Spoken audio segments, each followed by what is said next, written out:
I'm Megan, Processing Manager here at Special Collections Research Center, and I'm back with another 6 degrees or less of Zelda Fichandler. So if you're like me, the second I got these papers, the first thing I wanted to know was, what's Zelda's connection to Stephen Sondheim? So it's about time that I did a 6 degrees or less of Zelda and Stephen Sondheim. You who said that the theater is the only art form where all the critics are ignoramuses?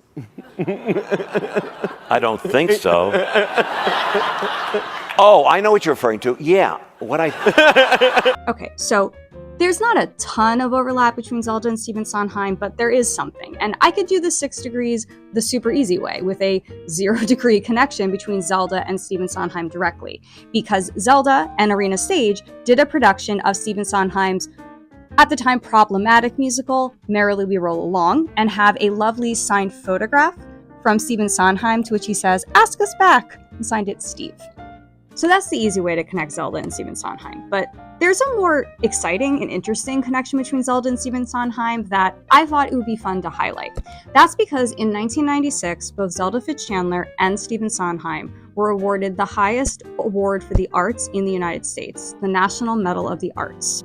So Zelda had actually been nominated several times for the National Medal of the Arts by colleagues and coworkers, and finally received the honor in 1996, when she was in really good company. So this is the official program for the award ceremony, which took place in January 1997. You see it has the seal of the president on it, and when you open it up, it tells you all the information about the award. The really exciting thing is on the second page, you have the information about who else received the National Medal of Arts.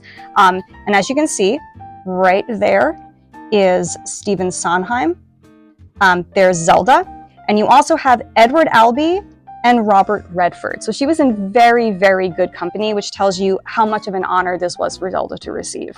There's also photocopies of several articles about the event. So this is a photocopy of one where you can see Robert Redford, Bill Clinton, and also Zelda right in the edge there. And there's also a full newspaper that includes a longer article about the award ceremony where you can see a nice view of everybody on the panel, and Zelda's right toward the beginning there. So Zelda's National Medal of the Arts in 1996 wasn't her first overlap with the president or the White House during her time working at Arena Stage. One of the exciting things about the collection is it documents several decades of Zelda's connections with various presidents and administrations. One of the most exciting and earliest ones we have is this letter from the White House from October 30th, 1961, that is signed by John F. Kennedy. That's John F. Kennedy's signature. I did a lot of research. We also have letters from President Johnson and also from President Carter. So you can see this spans several decades. We also have photographs showing Zelda in the White House. So this is from 1975 when Zelda was one of the recipients of the Woman of the Year Award. So this is her in the White House with President Ford. We also have photographs of other times that Zelda met different people in the administration. This is from the 1980s when Zelda met Nancy Reagan, and it was signed to Zelda by Nancy Reagan herself.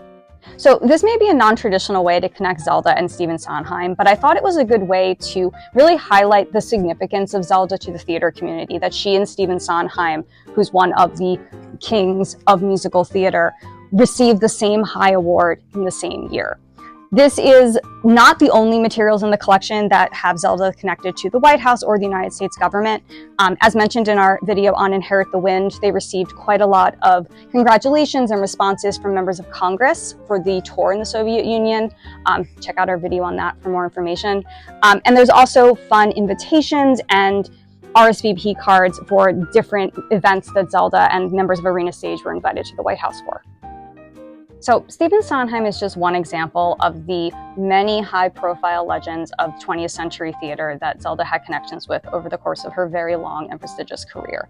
And I'm pretty sure that Mr. Sondheim would be very proud of all of the hats that Zelda made for Arena Stage and Washington, D.C. theater.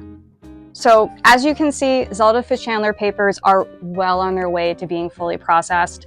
I'm so excited for this collection to make its formal debut and be ready for researchers. And I'll be back with many more 6 degrees or less of Zelda Fichandler connections.